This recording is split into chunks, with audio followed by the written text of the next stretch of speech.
യേശുവിൽ ഏറ്റവും അനുഗ്രഹീതരായ പ്രിയപ്പെട്ടവരെ, ഇന്ന് ബുധനാഴ്ച പ്രാർത്ഥനയോടെ നമ്മൾ ആരംഭിക്കുന്നു. നല്ലൊരു ദിവസം, നല്ലൊരു സമയം നിങ്ങൾക്ക് ആശംസിക്കുന്നു. ഈ പ്രാർത്ഥിക്കുന്ന സമയം തന്നെയാണ് ജീവിതത്തിലെ ഏറ്റവും നല്ല സമയവും. പ്രാർത്ഥിക്കാതെയും വചനം കേൾക്കാതെയും മുന്നോട്ട് പോകാനാണ് പലർക്കും ഇഷ്ടം. പ്രാർത്ഥിക്കാതിരിക്കാനാണ് പലർക്കും ഇഷ്ടം. പക്ഷേ പ്രാർത്ഥിക്കാതിരിക്കുന്ന, വചനം കേൾക്കാതിരിക്കുന്ന, വായിക്കാതിരിക്കുന്ന, ധ്യാനിക്കാതിരിക്കുന്ന സമയങ്ങളെയാണ് നമ്മൾ ഏറ്റവും കൂടുതൽ ഭയപ്പെടേണ്ടതും പേടിക്കേണ്ടതും. പ്രാർത്ഥിക്കുന്ന സമയം ആയുസ്സിലെ ഏറ്റവും നല്ല സമയമാണ്. നമ്മുടെ ജീവിതത്തിലെ ഒരുപാട് ദുഃഖങ്ങളെ ദൈവം മായ്ച്ചു കളയുന്നത് ആ സമയത്താണ്. ആ നല്ല സമയത്താണ് നമുക്ക് പ്രതീക്ഷ തരുന്നത്. മണലിൽ കൂടെ ഒരാൾ നടന്നു പോയാൽ അയാളുടെ കാൽപ്പാടുകൾ ആ മണലിൽ കാണും. നമ്മൾ ആരെയും കണ്ടില്ലെങ്കിലും ആ കാൽപ്പാട് നോക്കി നമ്മൾ പറയും, ഇതിലെ ആരോ നടന്നിട്ടുണ്ടല്ലേ. ആരോ നടന്ന കാൽപ്പാടുകൾ. ഇതുപോലെ ഞങ്ങളുടെ ആലയത്തിൽ ഓരോ ആഴ്ചയും 50ഉം 100ഉം പേര് സാക്ഷ്യം പറയും. എന്താ ഇത്രയും ആളുകൾ ഇവിടെ സാക്ഷ്യം പറയുന്നത്? ദൈവം നടന്നു നീങ്ങിയ കാൽപ്പാടുകൾ ഉള്ളത് കൊണ്ടാണ്. ദൈവത്തിൻ്റെ ഒരു സഞ്ചാരം ഇവിടെ ഉള്ളത് കൊണ്ടാണ് ഓരോ സാക്ഷ്യങ്ങളും ദൈവാനുഗ്രഹങ്ങളും ഉണ്ടായത്. ദൈവത്തിന് നന്ദി പറയുവാണ്. ഈ ആലയത്തെ ഓർത്ത്, ശുശ്രൂഷകരെ ഓർത്ത് ഞങ്ങൾ നന്ദി പറയുകയാണ്, പ്രാർത്ഥിക്കുവാണ്. മതിലുകളേക്കാൾ ആളുകൾക്കിഷ്ടം പാലമാണ്. എന്താണ് മതിൽ? മതിലെന്ന് പറയുന്നത് തരംതിരിക്കുന്നതാണ്. നിൻ്റേത്, എൻ്റേത്, ഞങ്ങളുടേത്, അപ്പുറം നീ, ഇപ്പുറം നീ, അപ്പുറത്തും ഇപ്പുറത്തും നിർത്തുന്നതാണ് മതിൽ. എന്നാൽ പാലം അകന്ന് നിൽക്കുന്ന രണ്ട് ദേശങ്ങളെ, രണ്ട് സ്ഥലങ്ങളെ തമ്മിൽ ചേർത്ത് മുട്ടിക്കുന്നതാണ്. അങ്ങോട്ടും ഇങ്ങോട്ടും സുഗമമായി പോകാൻ പറ്റുന്നതാണ് പാലം. പ്രിയപ്പെട്ടവരെ, പ്രാർത്ഥിക്കുന്ന നമ്മൾ മതിൽ പണിക്കാരല്ല, പാലം പണിയുന്നവരാണ്. ഈ ഒരു ആത്മീയ ഭാഷയിൽ പറഞ്ഞാൽ മനുഷ്യരുടെ ജീവിതത്തിലേക്ക് അനുഗ്രഹം എത്തിക്കുന്ന ചില പാലങ്ങളെ പ്രാർത്ഥനയിൽ ഒരുക്കുകയാണ്. നിങ്ങളുടെ ജീവിതത്തിലേക്ക് ദൈവാനുഗ്രഹം വരുന്നൊരു പാലമായി ഡെയിലി ബ്ലെസ്സിങ് എന്ന ശുശ്രൂഷയെ ദൈവം മാറ്റിയിട്ടുണ്ട്. ദൈവം അനുഗ്രഹിക്കട്ടെ. എല്ലാവർക്കും വേണ്ടി പ്രാർത്ഥിക്കുന്നു. വളരെ സന്തോഷത്തോടെ ഈ വചനം കേൾക്കാൻ ഒരുങ്ങുന്ന കുടുംബത്തെ, മാതാപിതാക്കളെ, കുഞ്ഞുങ്ങളെ, യുവതീവാക്കൾ, ഹോസ്പിറ്റലായിരിക്കുന്നവർ എല്ലാവരെയും ഓർത്ത് ഞങ്ങൾ പ്രാർത്ഥിക്കുന്നു. ഒരു കുടുംബമായി, ഒരു കുടുംബത്തിലെ ആളുകളെ പോലെ ഒരുമിച്ച് നമുക്ക് പ്രതീക്ഷയോടെ ഈ വചനത്തെ കേൾക്കാം. പുറപ്പാട് പുസ്തകം 10-ാം അധ്യായം 13 മുതലുള്ള വാക്യമാണ്. ഇത് വായിക്കുന്നത് ദൈവത്തിൻ്റെ പരിപാലനയെക്കുറിച്ചാണ് കേട്ടോ. ദൈവത്തിൻ്റെ പരിപാലന, ദൈവത്തിൻ്റെ ആ ഒരു ശ്രദ്ധ, നമ്മളെക്കുറിച്ചുള്ള ദൈവത്തിൻ്റെ വലിയൊരു പരിപാലന വായിക്കുകയാണ്. പുറപ്പാട് 16-13. വൈകുന്നേരമായപ്പോൾ കാടപ്പക്ഷികൾ വന്ന് പാളയം മൂടി. രാവിലെ പാളയത്തിന് ചുറ്റും മഞ്ഞു വീണു. മഞ്ഞുരുകിയപ്പോൾ മരുഭൂമിയുടെ ഉപരിതലത്തിൽ പൊടിമഞ്ഞ് പോലെ വെളുത്തുരുണ്ട ലോലമായ ഒരു വസ്തു കാണപ്പെട്ടു. ഇസ്രായേൽക്കാർ ഇത് കണ്ടപ്പോൾ പരസ്പരം ചോദിച്ചു, ഇതെന്താണ്? ഇതെന്ത് സംഭവം എന്താണ് എന്ന് ചോദിച്ചു. അതെന്താണെന്ന് അവർ അറിഞ്ഞിരുന്നില്ല. അപ്പോൾ മോശെ അവരോട് പറഞ്ഞു, കർത്താവ് നിങ്ങൾക്ക് വേണ്ടി തന്നിരിക്കുന്ന അപ്പമാണിത്. കർത്താവ് നിങ്ങൾക്ക് ഭക്ഷണമായി തന്നിരിക്കുന്ന അപ്പമാണിത്. ഇസ്രായേൽക്കാർ ചോദിച്ചു, ഇതെന്ത് സംഭവമാണ്? ഇവിടെ എല്ലാവരും ശ്രദ്ധിക്കുന്നോ? കാടപ്പക്ഷികൾ വന്ന് പാളയത്തിൽ മൂടി.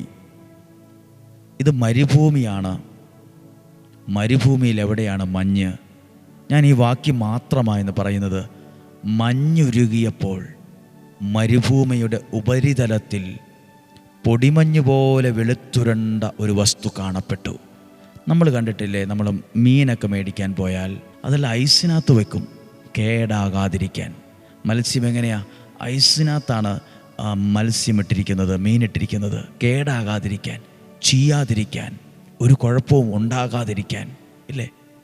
ഇതുപോലെ ദൈവം അവർക്ക് ഭക്ഷിക്കാൻ കൊടുത്തപ്പോൾ ഐസിനകത്തത് സേഫായി ഒരു കേടാകാതെ സൂക്ഷിച്ച പോലെ മഞ്ഞിനകത്താണ് അത് പൊതിഞ്ഞു വച്ചിരുന്നത്. മരുഭൂമിയിൽ അവിടെ കിടന്നോട്ടെ എന്ന് വിചാരിച്ചായിരുന്നെങ്കിലോ?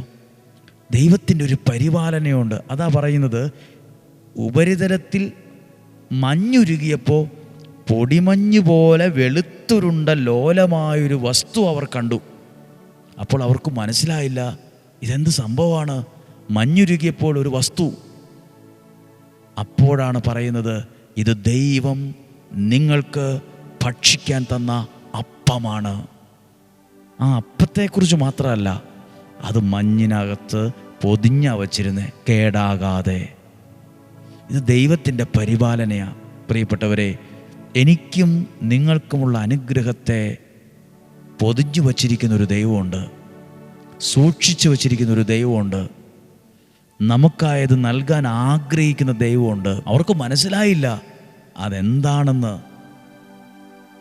അത് ദൈവം അവർക്ക് ഭക്ഷിക്കാൻ കൊടുത്ത അപ്പമായിരുന്നു.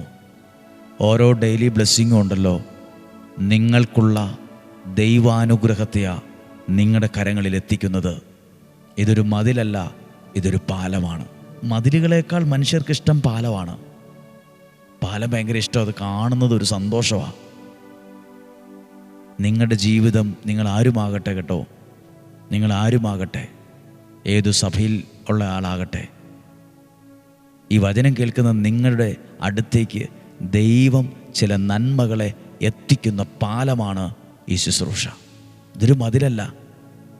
പണമുള്ളവൻ മാറി നിൽക്കട്ടെ, പണമില്ലാത്തവൻ ഇങ്ങോട്ട് നിൽക്കട്ടെ, വിദ്യാഭ്യാസമുള്ളവൻ അവിടെ നിൽക്കട്ടെ, വിദ്യാഭ്യാസം കുറഞ്ഞവർ ഇവിടെ നിൽക്കട്ടെ, അങ്ങനെ ഒരു തരം വ്യത്യാസമില്ല, മതിലുകളില്ല. ഇത് ഒരു പാലമാണ്. നിങ്ങളുടെ ജീവിതത്തിലേക്ക് ദൈവത്തിൻ്റെ സ്നേഹത്തെ, കരുതലിനെ, കരുണയെ എത്തിക്കുന്ന, സൗഖ്യത്തെ എത്തിക്കുന്ന, വിടുതലിനെ എത്തിക്കുന്ന പാലം. അടുത്തൊരു ഭാഗം കൂടെ വായിക്കുകയാണ്, 17-ാമത്തെ വാക്യം. ഇസ്രായേൽക്കാർ ഇപ്രകാരം ചെയ്തു, ചിലർ കൂടുതലും ചിലർ കുറവും ശേഖരിച്ചു. പിന്നീട് ഓമേർ കൊണ്ട് അളന്നു നോക്കിയപ്പോൾ കൂടുതൽ ശേഖരിച്ചവർക്ക് കൂടുതലോ കുറവ് ശേഖരിച്ചവർക്ക് കുറവോ ഉണ്ടായിരുന്നില്ല. ഓരോരുത്തരും ശേഖരിച്ചത് അവന് ഭക്ഷിക്കാൻ മാത്രമുണ്ടായിരുന്നു എന്ന് പറഞ്ഞാൽ ആർക്കും ഒരു കുറവും ഉണ്ടായില്ല, ഒന്നിനും ഒരു കുറവുണ്ടായില്ല. ദൈവത്തിൻ്റെ പരിപാലന കേട്ടോ. 2 കാര്യമുണ്ട്. ഇത് മരുഭൂമിയിലാണ് മഞ്ഞ്. മരുഭൂമിയിൽ എവിടെയാണ് മഞ്ഞ്? മഞ്ഞുകൊണ്ട് പൊതിഞ്ഞു വച്ചു. അത് കൂടുതൽ ശേഖരിച്ചു, കുറവ് ശേഖരിച്ചു, പക്ഷെ ആർക്കും ഒന്നിനൊരു കുറവുണ്ടായിരുന്നില്ല. പ്രാർത്ഥിക്കുന്ന നിങ്ങളോട്, വചനം കേൾക്കുന്ന നിങ്ങളോട് പറയാം, ഇന്ന് പല പ്രതിസന്ധികളെ നമ്മൾ നോക്കുമ്പോൾ അങ്ങനെ ഇങ്ങനെ എന്നൊക്കെ തോന്നും. ഒരു കുറവും ഉണ്ടാകാൻ ദൈവം സമ്മതിക്കില്ല. നമുക്കുള്ള ദൈവാനുഗ്രഹത്തെ ദൈവം തരുന്ന സമയമാണിത്. പ്രാർത്ഥനയോടെ അത് സ്വീകരിക്കുന്ന സമയമാണ്. പ്രാർത്ഥനയോടെ അത് ഉൾക്കൊള്ളുന്ന സമയമാണ്. കൂടുതൽ ശേഖരിച്ചവന് കൂടുതലോ കുറവ് ശേഖരിച്ചവന് കുറവോ എന്നല്ല. ആർക്കും, അവിടെ ഉണ്ടായിരുന്ന ആർക്കും ഒരു കുറവുണ്ടായില്ല. എല്ലാവർക്കും അത് തൃപ്തി വരത്തക്ക വിധം അവരുടെ കയ്യിൽ ദൈവം എത്തിച്ചു. എന്നെ തൃപ്തനാക്കുന്ന, എന്നെ തൃപ്തിയാക്കുന്ന ഒരു ദൈവമുണ്ട്. പ്രാർത്ഥിക്കാൻ പോവുകയാണ്. നമ്മുടെ കർത്താവ് ഈശോ മിശിഹായുടെ കൃപയും പിതാവായ ദൈവത്തിൻ്റെ സ്നേഹവും പരിശുദ്ധാത്മാവിൻ്റെ സഹവാസവും കൂടെ ഉണ്ടായിരിക്കട്ടെ, ഞങ്ങളുടെ കുടുംബത്തിലുണ്ടായിരിക്കട്ടെ, യാത്രകളിൽ, തീരുമാനങ്ങളിൽ, അധ്വാനങ്ങളിൽ എല്ലാം ഉണ്ടായിരിക്കട്ടെ. ദീർഘായുസ്സും ആരോഗ്യവും സന്തോഷവും സമാധാനവും ഐശ്വര്യവും ഉണ്ടാകട്ടെ. ഒന്നിനും ഒരു കുറവുണ്ടായില്ല. കൂടുതൽ ശേഖരിച്ചവന് കൂടുതലോ കുറവ് ശേഖരിച്ചവന് കുറവോ അല്ല, എല്ലാവർക്കും തുല്യമായി, ഒന്നിനും ഒരു കുറവില്ലാത്ത വിധം ദൈവം അവരെ നയിച്ചു. മഞ്ഞിൻ്റെ അകത്ത് അതിനെ പൊതിഞ്ഞു സൂക്ഷിച്ചു. ഒരു കേടുവരാതെ, ചീഞ്ഞു പോകാതെ സൂക്ഷിച്ചു. ഇതുപോലെ ദൈവം കരുതുന്നൊരു ദൈവമുണ്ടെന്നേ. എന്നെയും നമ്മുടെ കുടുംബത്തെയൊക്കെ, മക്കളെ, ആരോഗ്യത്തെ എല്ലാം കരുതുന്നൊരു ദൈവമുണ്ട്. എന്തിനാ ഭയപ്പെടുന്നത്? എന്തിനാ ടെൻഷനാകുന്നത്? എന്തിനാ കരയുന്നത്? എന്തിനാ ഡിപ്രസ്ഡ് ആകുന്നത്? എന്തിനാ നിരാശപ്പെടുന്നത്? കരുതുന്നൊരു ദൈവം നമുക്കുണ്ട്. ഇന്നും ജീവിക്കുന്ന യേശുവിൻ നാമത്തിൽ നിങ്ങളെ അനുഗ്രഹിച്ച് പ്രാർത്ഥിക്കുന്നു. ഇപ്പോഴും എപ്പോഴും എന്നേക്കും ആമേൻ. നല്ലൊരു ദിവസം ആശംസിക്കുന്നു. സാധ്യമായ എല്ലാവർക്കും അയച്ചു കൊടുക്കണം. നാളെയും ഒരുമിച്ച് കാണുന്നത് വരെ സ്വർഗത്തിലെ ദൈവം എന്നെ നിങ്ങളെയും ഉള്ളം കയ്യിലെന്ന പോലെ പൊതിഞ്ഞ് സൂക്ഷിക്കട്ടെ. ആമേൻ.